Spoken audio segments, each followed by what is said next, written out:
moved toward the city, secure in our holy cause, and beheld such a fortress.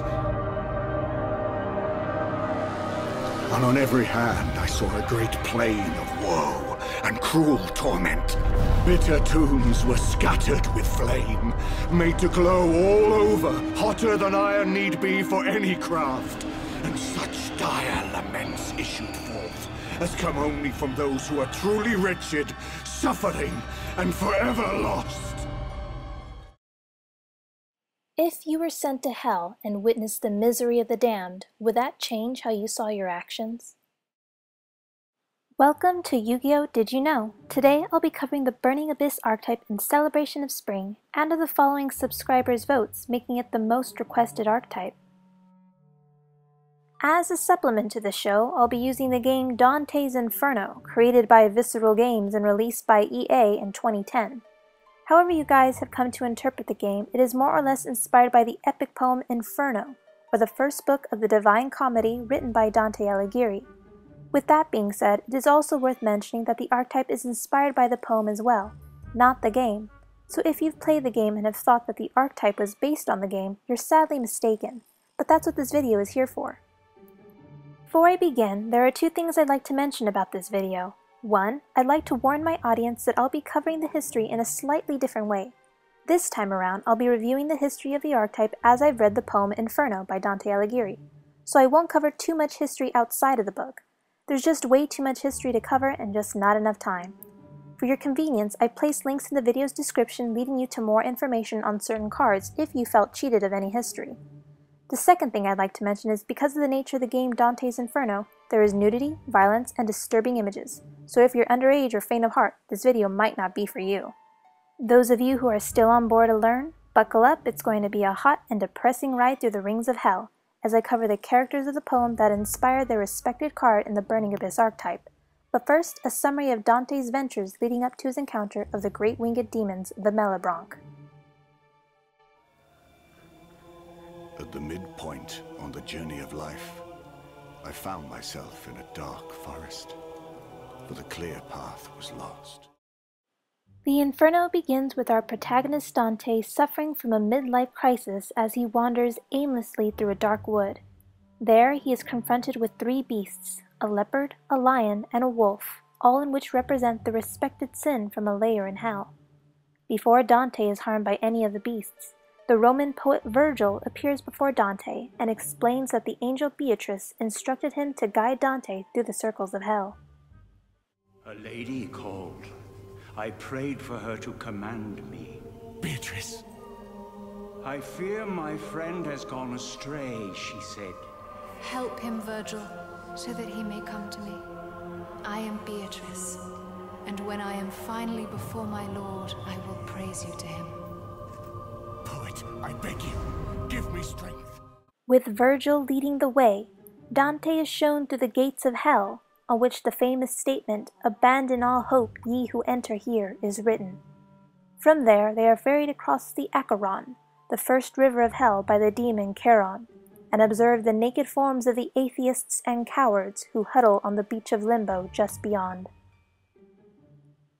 In this place reside pagan souls and honored names which resound in your life above. Though denied paradise, they dwell distinguished from the manner of the rest. Limbo, Virgil explains, is a land where people who lived before Christianity reside, as well as the unbaptized. It is then that Dante asks a valid question of Virgil. What are you? Shade or living? No, not living, though once I was. I lived in Rome under Augustus, in the time of the false and lying gods. Being a resident of Limbo, Virgil explains that others who share in his fate are never permitted into paradise, for which Dante asks how souls are then distributed throughout hell. It is then that Virgil tells of the horrific creature whose duty it is to judge the damned.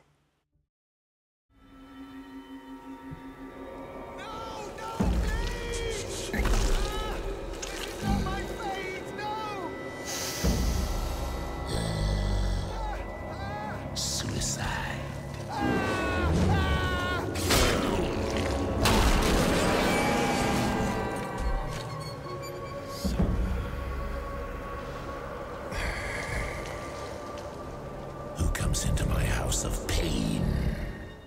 Navigating further into Limbo, Dante and Virgil pass King Minos, the monster who flings the damned into their respected pit of hell after he judges their sins. From there, Dante and Virgil journey into the second circle of hell, where the lustful are buffeted by violent winds to serve as a reminder that they had allowed their passions to blow them off the course of reason. That are so lacked by the air. To this torment are condemned the carnal damned, those for whom desire conquered reason. Beyond that circle, Dante and his guide journey through the circle of the gluttonous, where the three-headed, wormish beast Cerberus keeps guard, and where those damned are beaten by icy rain. The fourth circle is guarded by Plutus, god of wealth, whom the greedy are damned with the task of pushing heavy weights. All the earth's treasure that is beneath the moon, or ever was, cannot give relief to these weary souls. What a mockery is made of the brief battle for possessions that makes so short a life. Within the fifth circle we find the wrathful, those whose excessive rage condemn them to eternity in the boiling waters of the great river Styx. See the souls over whom anger has prevailed. In the warm bath of the sun, they were once hateful. Down here in the black sludge of the river Styx, do they wish they had never been born? Crossing the river Styx, the second river of hell, to the city of Dis, Dante and Virgil find themselves in the sixth circle of hell that houses the heretics, or those angry with God. However, this circle is quickly passed through as Virgil guides Dante into the seventh circle. Within the seventh circle are the violent. However, this circle is divided into three levels: those who are violent against their neighbors, those who are violent against themselves and possessions, and those who are angry against God. Those who are guilty of the first level are thrown into a boiling river of blood and fire. Those who dare emerge from their depths are shot at with arrows strung from the bows of the centaurs. Those who are guilty of the second level are thrown into a forest, where their bodies transform into trees and bushes the moment they touch the ground. Mother, no. When the soul quits a body from which it has uprooted itself, Minos judges it to the seventh circle. There, it sprouts, shoots up like a sapling. No body, only the pain.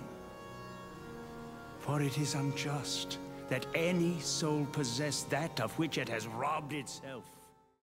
Finally, those who are guilty of the third level are forced to wander aimlessly about the land of burning sands, the soles of their feet to forever be licked by fire. Ferried from the seventh circle of hell to the eighth by the great reptilian beast later known as Geryon, Dante and Virgil touch down on the circle where the fraudulent are punished in their respective pocket. With the eighth circle divided into 10 layers, this circle has been called the Malabulge, or evil pouches, where the damned for ordinary fraud are punished. These bojas, or pouches, include pimps and seducers, flatterers, corrupted men of the cloth, fortune-tellers and magicians, corrupt politicians, hypocrites, thieves, evil counselors, the sowers of scandal and schism, and the falsifiers of metals, persons, coins, and words.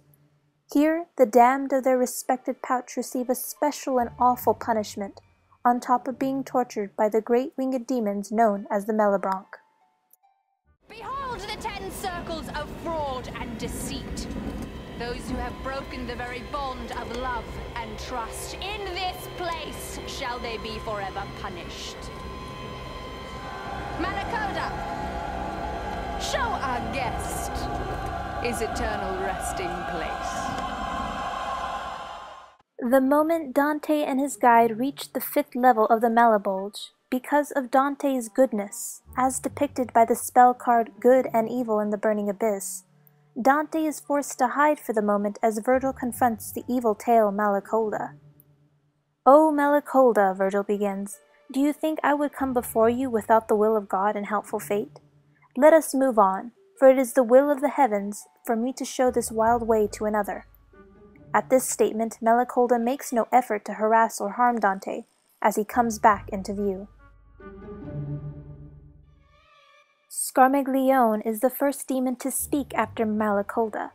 Being the troublemaker that he is, he tried to get the backing of his other fellow demons to bring harm to Dante. "And shall I give it to him on the rump?" he shouts to them, holding his demonic hook in a menacing way. But before Scarm can rally the other demons further, Malacolda silences him. Next, Malacolda assigns 10 demons to Virgil and Dante in order to make sure that they exit out of the current ring safely. "Step forward, Alechino and Calcabrina, and you, Cagnazzo and Barbarisha, who can lead the 10. Let Libioco go and drag Ignazzo, and take Siriato and Graphia Cane, and Farfarello and Mad Rubicante. Search all around the clammy stew of pitch. Keep these 2 safe." At the end of the 21st canto, Barbarisha is formally summoned, and the demons escort Dante and Virgil deeper through the Malabulge. The boiling pitch of the politicians, among the worst of the liars. In this pouch, Dante and Virgil watch as their escorting demons fish for the souls hiding in the boiling river that runs parallel to their path. Graphiacane would dive down at the boiling waters, using his hook to pull out an unfortunate soul. Dante continued to observe the demons, specifically how each had a special way of hunting the damned souls hiding in the boiling waters. Before I read an excerpt describing Rubicante, the inspiration for the monster Rubique, I feel that I should mention a tidbit of information regarding the author Dante's history. Dante Alighieri had been exiled from Florence by a man named Dante de Gabrieli. Since all of the demons of the Malabulge are indeed fictional, in the way that author Dante made them up, Dante took vengeance by making a demon out of Dante de Gabrieli. "O Rubicante, see you set your talons right into him so you can flay his flesh." Also known as the Red-Faced Terror, this demon was encouraged to lacerate his catches by his fellow demons. Siriato, whose mouth there bulged to right and left 2 tusks like a wild hog's, mangled his catch. And if you look closely in Sear's card art, he does have 2 tusk-like formations on either side of his mouth.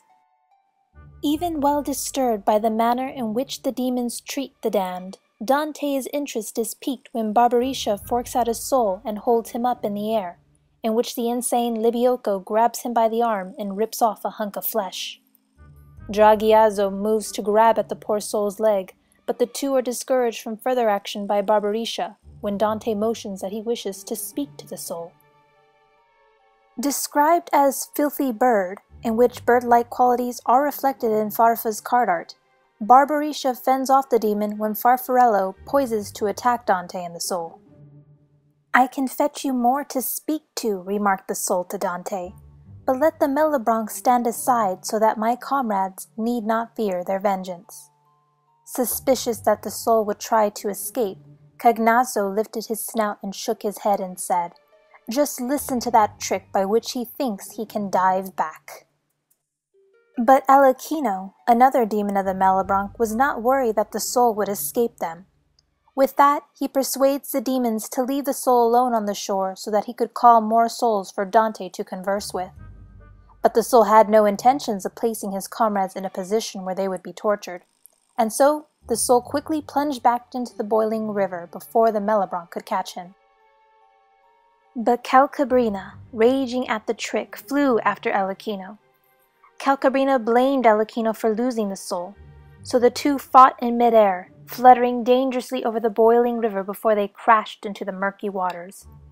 Not fit to withstand the boiling temperatures of the river, Calcabrina and Alechino would perish. Such a scene is strangely familiar when analyzing the trap card Fire Lake of the Burning Abyss. Grieving over their lost comrades and blaming Dante and Virgil for the situation they were faced with, the rest of the Malabronx would attempt to fish out what was left of Calcabrina and Alechino. Using the chaos of the situation to slip away, Dante and Virgil would escape the company of the Malabronx. I could tell you all that is to follow from Dante's ventures in Hell, but I feel that if you really wanted to know, you'll buy the book and find out for yourself. I can say that having played the game Dante's Inferno, the game was surprisingly true to most of the epic poem. Nevertheless, I feel that reading the poem would make you appreciate the game that much more. Going back to these two bookmarking cards, I am going to predict that Konami may not be done with the Burning Abyss archetype, seeing as two demons of the Malebranche, Barbarisha and Dragiazzo, are yet to be accounted for. Who knows, maybe we'll see them in the near future. And that about sums up this week's Yu-Gi-Oh! Did You Know featuring the Burning Abyss archetype. As always, thank you for watching, and remember, if there's an archetype you're interested in learning about, please leave it in the comments below. That's it for now. AMG out!